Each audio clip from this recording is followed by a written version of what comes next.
Chers étudiants, bonjour. Aujourd'hui, cette vidéo a pour but de vous aider à préparer l'évaluation de S4.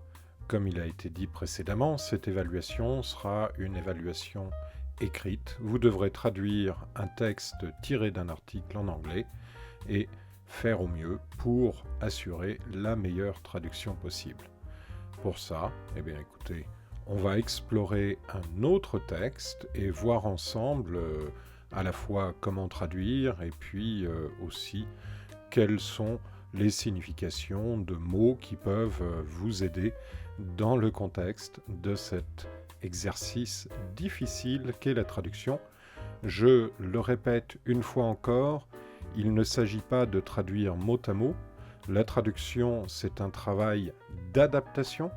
Donc, faites en sorte de bien respecter les différentes étapes de la méthodologie. Lisez de manière globale et puis progressivement descendez vers le détail. Bon courage, bonne chance. Allez, on y va. Comme indiqué dans la méthodologie vue ensemble, nous sommes au point numéro 1 de l'analyse du document. Pour vous, il s'agit de la première prise de contact à réaliser avant même la lecture du texte. Oui, il s'agit de vous mettre dans de bonnes conditions.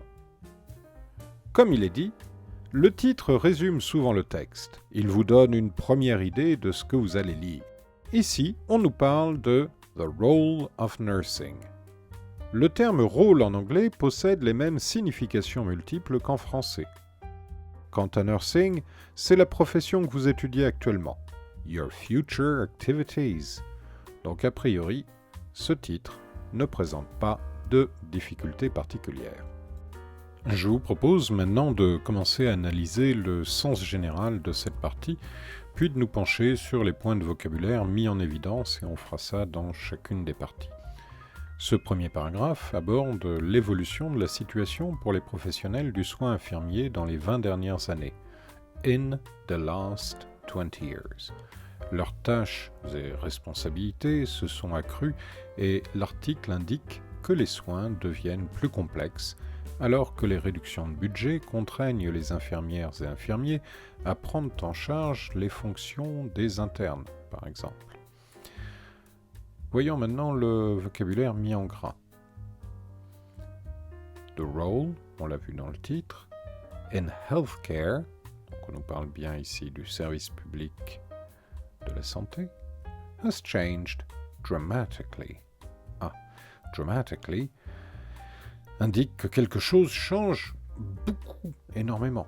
It's a dramatic change.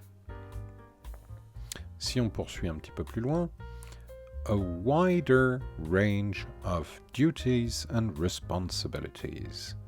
Ici, on a un adjectif, wide, qui est utilisé sous forme de comparatif. Vous voyez qu'on rajoute ER au bout, wide, wider, et dans l'exemple que je vous propose, on compare la largeur de la Seine, la rivière, plus large à celle de la Vienne.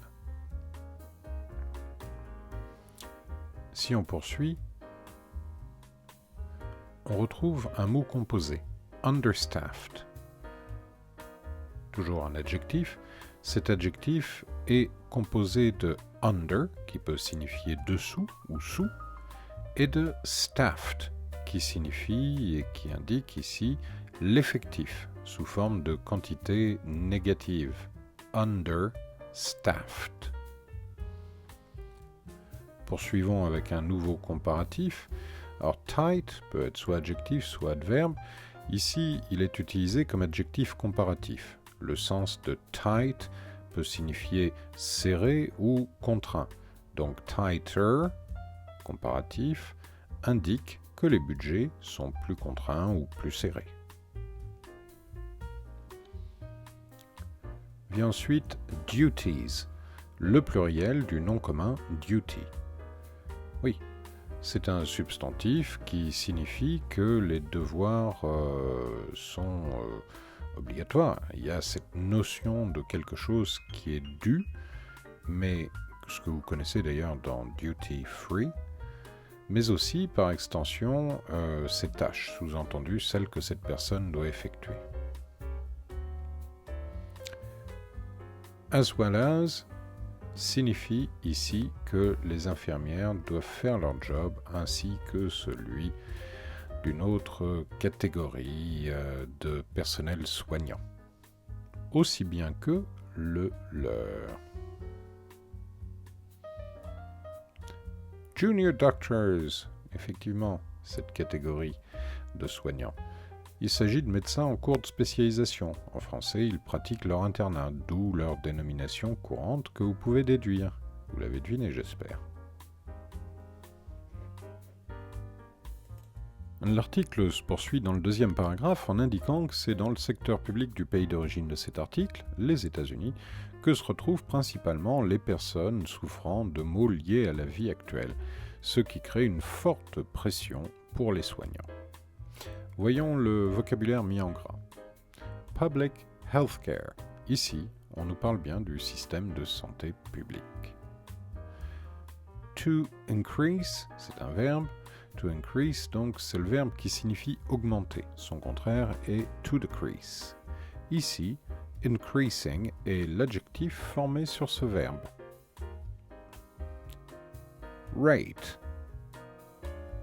Ce terme indique le résultat d'une mesure. On parle par exemple du taux de change, exchange rate, ou ici de taux d'augmentation, an increasing rate.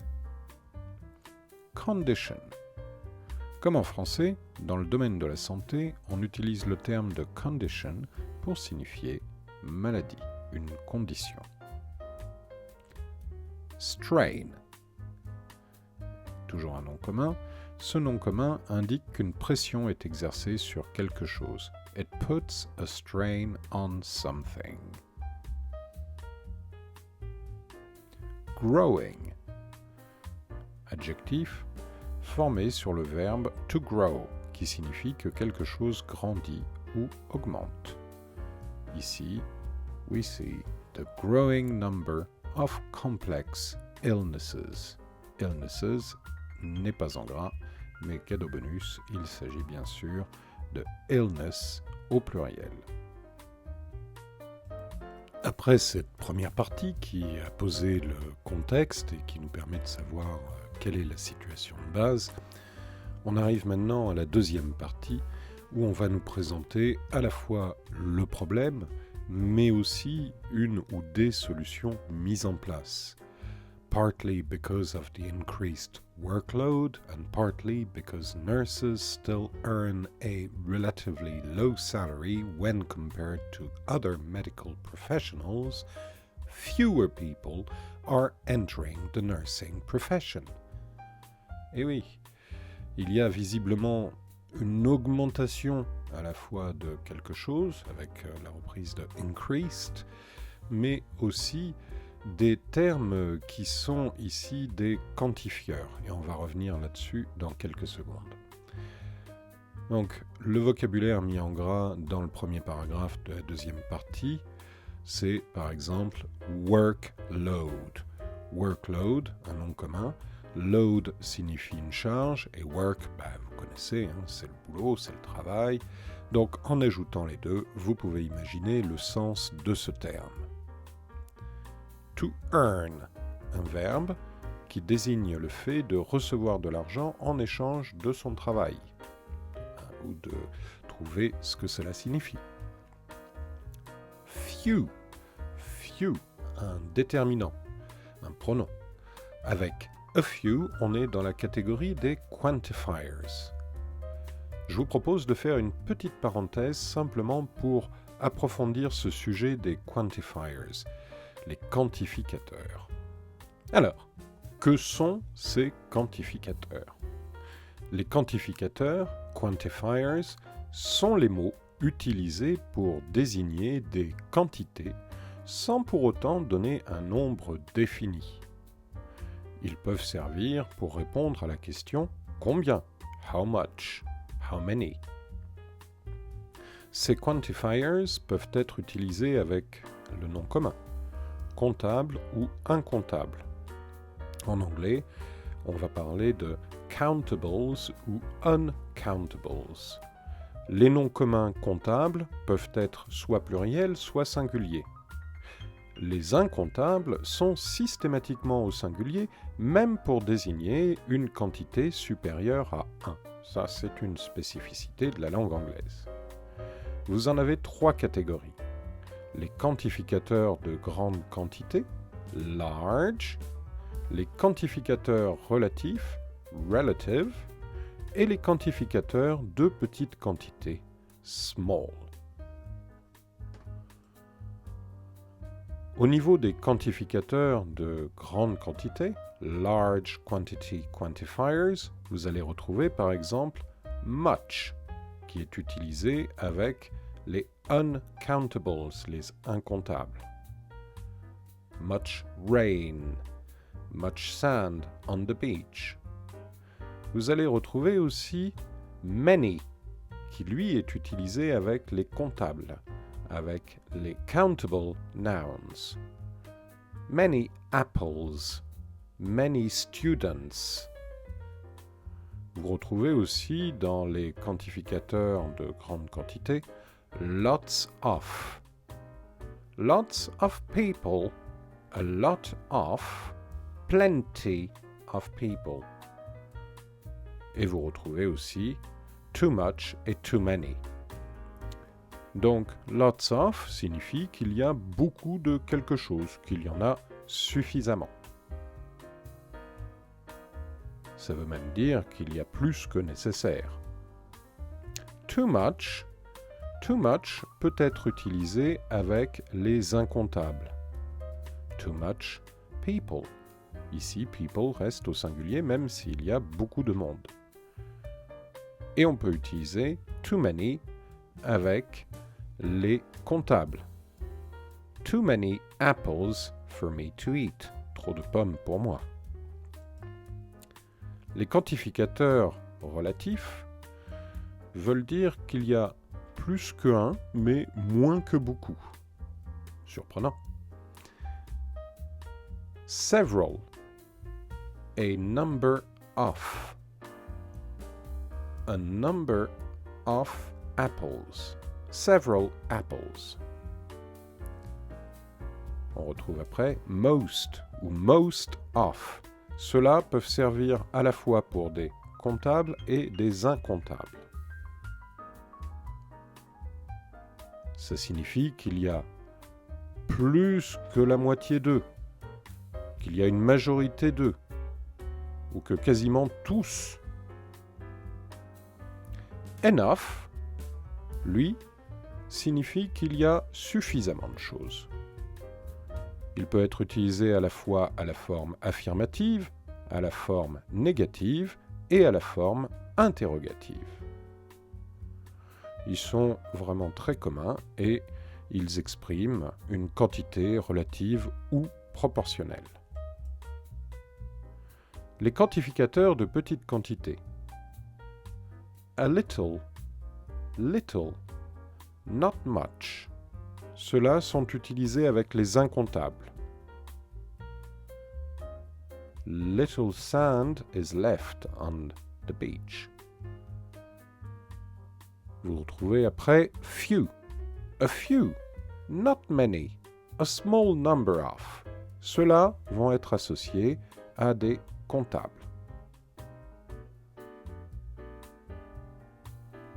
A few, a little, signifie qu'il n'y a pas beaucoup, mais il y en a assez.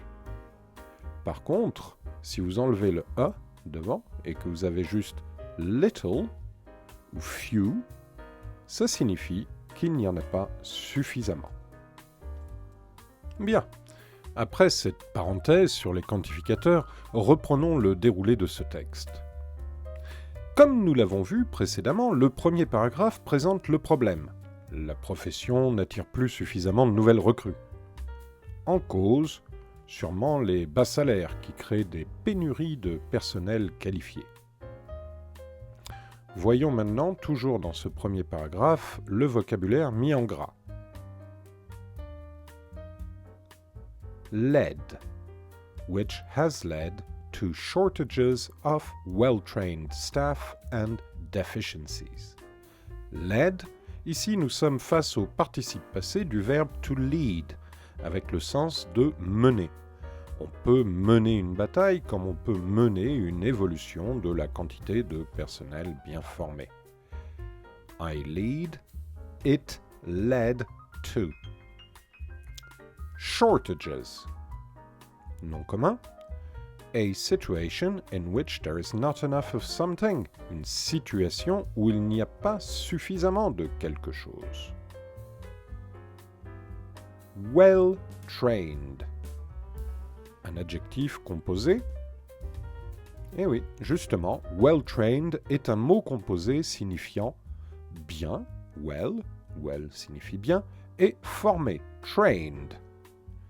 Une formation professionnelle est ainsi appelée a professional training. Le mot training en anglais est aussi employé pour désigner, par exemple, un entraînement sportif. Deficiencies. Toujours un nom commun. Ce terme désigne une déficience, un manque et surtout une carence. On l'utilise essentiellement pour désigner le fait qu'il y a ici une carence dans les hôpitaux. Le premier paragraphe de cette partie 2 nous a présenté le problème. Maintenant, dans cette partie 2, le deuxième paragraphe aborde les tentatives de pallier au problème évoqué précédemment, que ce soit financièrement, en payant par exemple les frais d'études, ou bien en aidant à l'achat d'un logement. Ces tentatives semblent efficaces pour inverser la tendance constatée. Ouf. Voyons le vocabulaire mis en gras dans ce deuxième paragraphe de la deuxième partie. Incentives. Incentives est un nom commun et il est plus positif car il s'agit ici de tout ce qui peut motiver. Range. A range peut désigner une grande quantité de choses, suivant le contexte. Ici, nous avons plutôt le sens de graduation, de motivation, de l'étendue des motivations, de la variété des motivations qui peuvent aller de ceci à cela.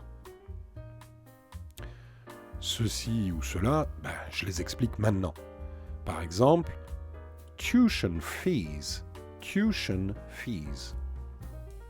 Nom commun, il s'agit des frais que vous serez amené à payer à un établissement pour y faire vos études. Contrairement à la France, ces frais peuvent rapidement atteindre des sommes très importantes dans certains pays anglophones. Le prix moyen en 2021 aux États-Unis était, pour des études de soins infirmiers, était de 9 687 $ pour 4 ans d'études dans les écoles publiques et de 35 000 $ pour 4 ans d'études dans les écoles privées. Donc ça, ce sont les tuition fees. A down payment, encore un nom commun. Quand vous faites un achat immobilier ou un achat important, il s'agit de l'argent que vous apportez personnellement. Reversing. Reversing.